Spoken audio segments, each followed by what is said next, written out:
simulation du voyage des impulsions visuelles de l'œil au cortex visuel.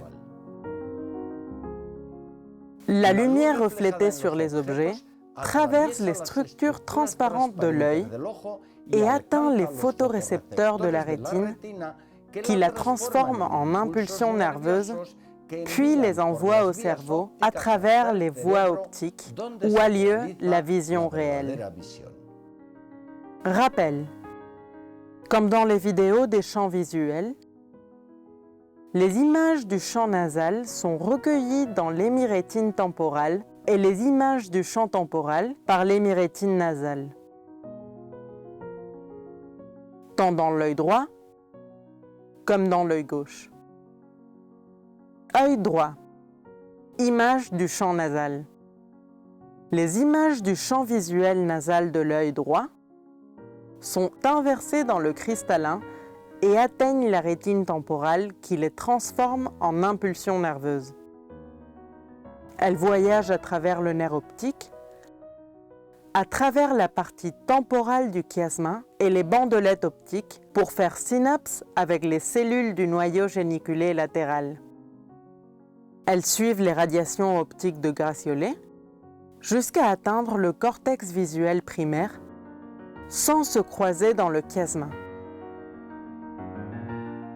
Ainsi, les images du champ nasal atteignent l'hémirétine temporale et se déplacent vers le cortex visuel sans se croiser dans le chiasma. Œil droit. Image du champ temporal. Les images du champ temporal de l'œil droit sont également inversées dans le cristallin et atteignent la rétine nasale qui les transforme en impulsions nerveuses.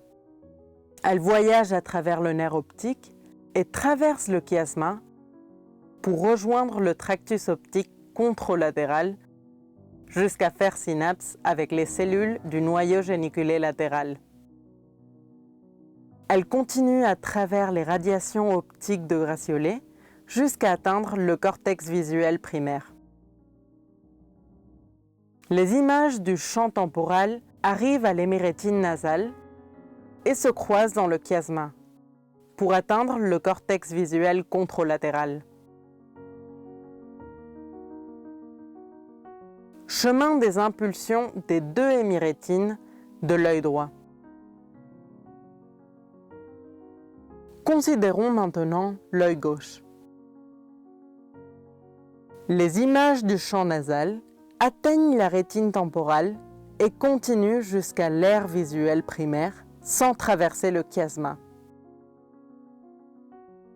Les images du champ temporal atteignent l'hémirétine nasale et se croisent dans le chiasma pour atteindre le cortex visuel contralatéral. Les deux hémirétines de l'œil gauche. Chemin des impulsions des deux hémirétines de l'œil gauche. Hémirétine temporale des deux yeux. Leurs impulsions atteignent le cortex visuel du même côté, homolatéral, sans traverser le chiasma. Hémirétine nasale des deux yeux. Leurs impulsions se croisent dans le chiasma avant d'atteindre le cortex visuel du côté opposé. Hémirétine nasale et temporale des deux yeux. Les impulsions des hémirétines temporales ne se croisent pas dans le chiasma, mais les impulsions nasales s'y le font. Rappel. Les fibres de l'hémirétine temporale ne se croisent pas dans le chiasma, mais les fibres de l'hémirétine nasale traversent le chiasma pour rejoindre le côté contralatéral dans les bandelettes optiques.